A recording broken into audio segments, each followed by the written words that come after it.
seluruh jajaran ASN di lingkungan pemerintah Provinsi Papua Tengah. Tadi kita dilapori jumlah peserta apel pada hari ini sekitar 340-an. Sementara pada saat ini data nominatif kita masih sudah di 900 sekian.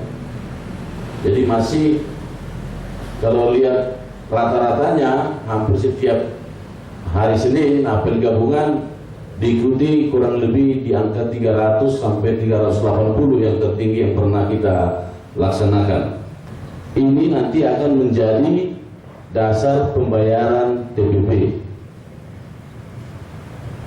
Kepada Kadiskominfo, tolong persiapan. Aplikasi sudah ada di BKPSDM, indikatornya sudah ada di Ortal, jaringannya antar OPD, Astinet sampai saat ini belum ada. September ini sudah harus di launching, sehingga untuk triwulan keempat besok semua sudah berbasis kinerja. Pada saat ini persentase dari penyerapan masih 15,84%. Masih terdapat 7 OPD yang di bawah 10%. Tadi saya menyampaikan ke Ibu Gubernur, tolong dibacakan di apel, supaya selama ini kita masih menegur kepala dinas supaya Bapak Ibu juga paham dan mengerti kenapa harus penyerapan.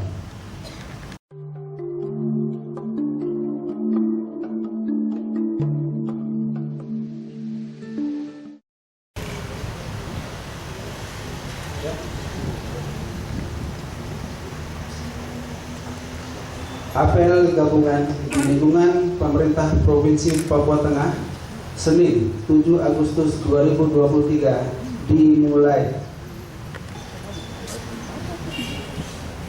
Pemimpin apel memasuki lapangan apel langsung mengambil alih barisan.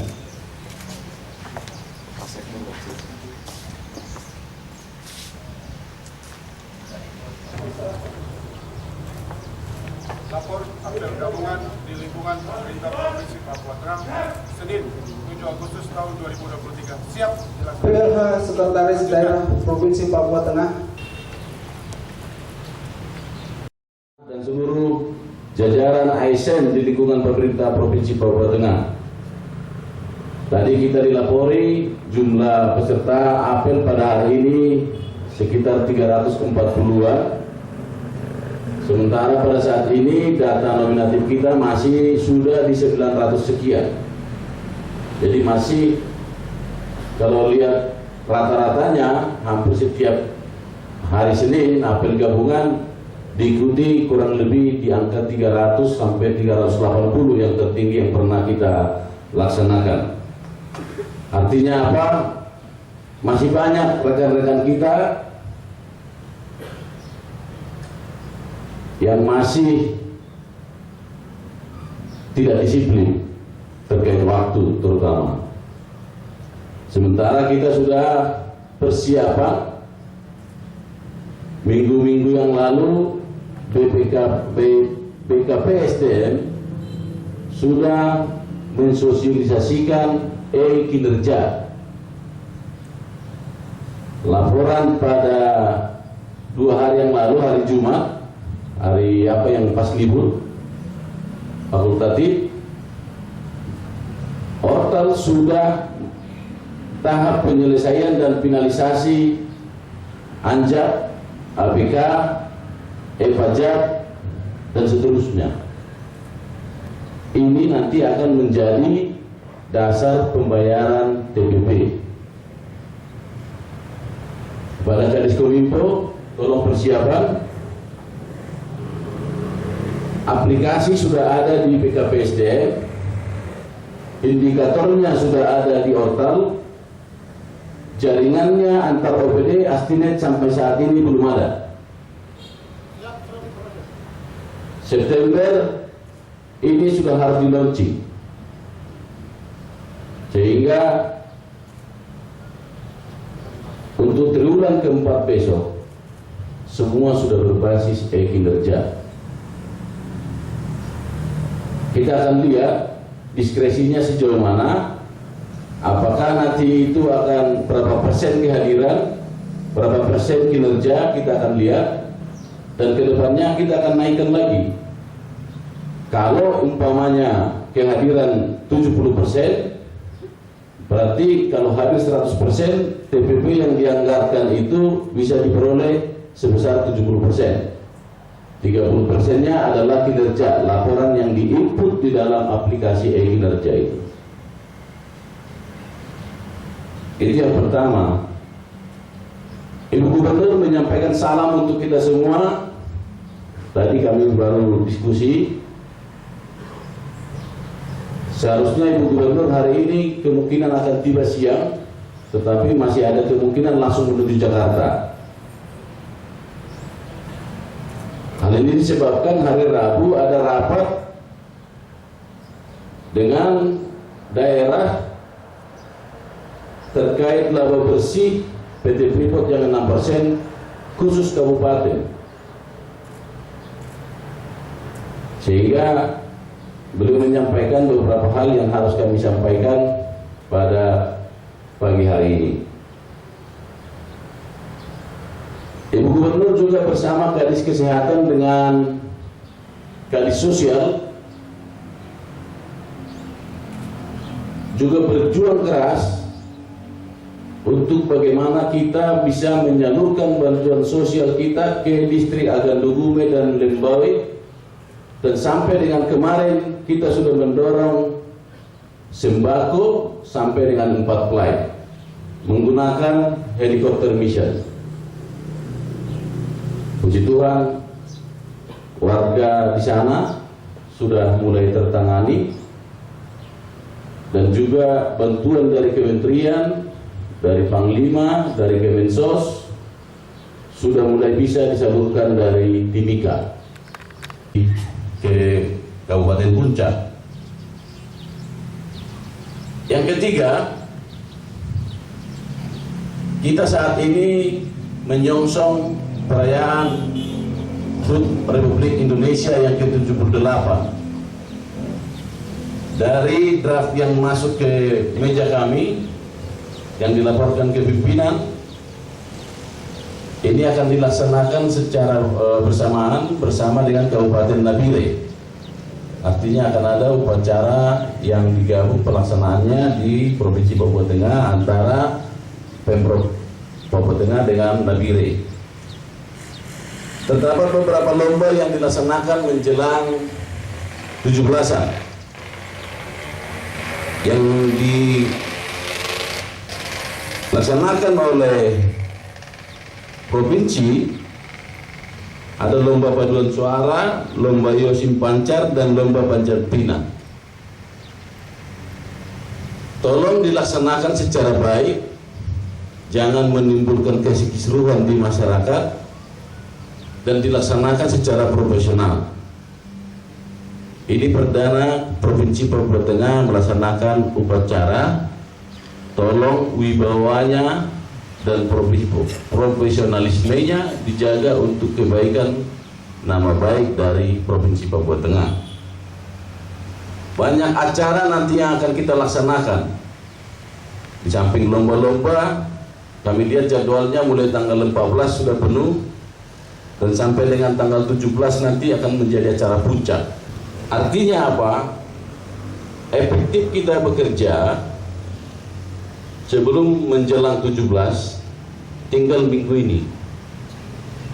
Walaupun nanti tanggal 14 menuju tanggal 17 sampai dengan 18 masih sangat penuh,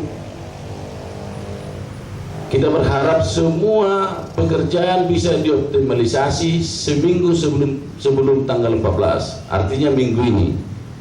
Ini akan berkaitan dengan penyerapan. Tanggal 25 besok,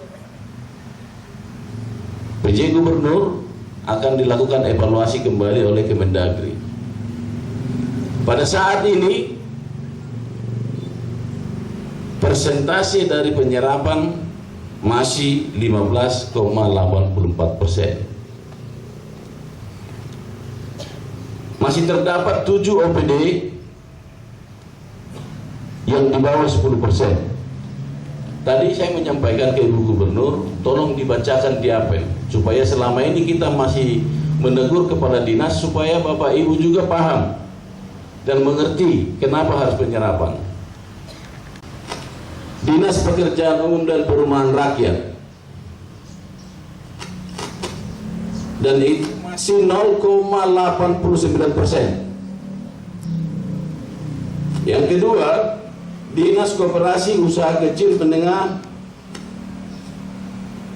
1,92%. Yang ketiga, Dinas Tenaga Kerja dan SDM 1,92%. Yang keempat, Dinas Perhubungan 3,48%. Yang kelima, MRP 5,06%. Yang keenam, Dinas Lingkungan Hidup 6,54%. Yang berikutnya nomor 7, Dinas Kesehatan 9,64%. Artinya apa? Kalau Bapak Kepala Dinas sudah pasti ditegur terus. Di grup-grup pimpinan itu selalu kita mengingatkan, dan Ibu Gubernur setiap rapat sampai terus mempush supaya dipercepat. Tapi percepatan ini tidak bisa hanya di pimpinan, tapi ada juga di tingkatan administrator, pelaksana, dan fungsionalnya. Tolong bekerja sama yang baik. Yang di bawah 20%, artinya masih di atas 10% sedikit. Dinas Pertanian 11%. Dinas Komunikasi 12,84%. Dinas Sosial Pemberdayaan Perempuan dan Perlindungan Anak 13,72%. Dukcapil 16,59%. BPKD 17,91%. Ini yang di bawah 20%. Target sebelum tanggal 25 Agustus 40%. Kita kembalikan semua pertanyaan ini kepada para bapak-bapak semua yang ada di OPD. Kalau ini tidak mendukung program kinerja pimpinan, apakah layak dipertahankan? Itu pertanyaan besarnya. Sementara kita lihat warga kita di belakang gunung sana yang kami melakukan kunjungan kerja kemarin, banyak yang belum tersentuh. Terkait penyerapan seperti itu, waktunya 1 minggu saat ini, dan 1 minggu setelah tanggal 17 kita harus mencapai minimal 35%. Bagaimana caranya Bapak Ibu pikirkan?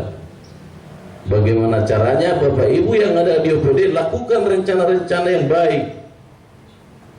Kita setiap apel sudah mengatakan kerjasama tim, duduk bersama di kantor, siapa melakukan apa. Kalau ini tidak dilakukan mustahil. Kalau hanya dilakukan 1-2 orang segelintir orang. Kita lihat dominatif di pegawai dari BKPSDM, rata-rata sudah terpenuhi jumlah ASN. Tetapi mungkin apakah diberikan kepercayaan atau memang Bapak Ibu semua juga tidak mau terlibat, yaitu kembali internal OPD-nya masing-masing. Menindaklanjuti hal ini, di minggu ini juga tim TAPD akan melakukan rasionalisasi, realokasi, dan refocusing. Akan ada beberapa kegiatan yang akan di-stop, dimatikan, dan silakan kembali ke OPD masing-masing itu untuk dilakukan penyesuaian untuk percepatan penyerapan yang tinggal 4 bulan. Kalau kita menggunakan contoh, saya buat contoh satu. Ada pekerjaan pembangunan jalan di daerah rawan konflik. Kalau kita paksakan, apakah itu akan bisa diselesaikan? Kita pasti punya peta daerah-daerah yang bisa digunakan, bisa pekerjaan lancar, tingkat rawan tinggi, sedang, rendah. Silakan dimitigasi. Jadi kalau dilakukan refocusing kembali ke agenda Ibu Gubernur dalam 12 agenda itu untuk persiapan praspem sebelum Gubernur definitif nanti akan dipilih melalui pemilu kada 2024, tidak usah terlalu banyak komentar. Kita tahu itu mungkin nanti tidak akan selesai juga, tapi nanti itu berpotensi uang cair fisik tidak dilaksanakan. Karena bagaimanapun caranya pasti uang muka akan segera cair ketika kontrak ditandatangani. Waktu tinggal 4 bulan. Kita terlalu santai.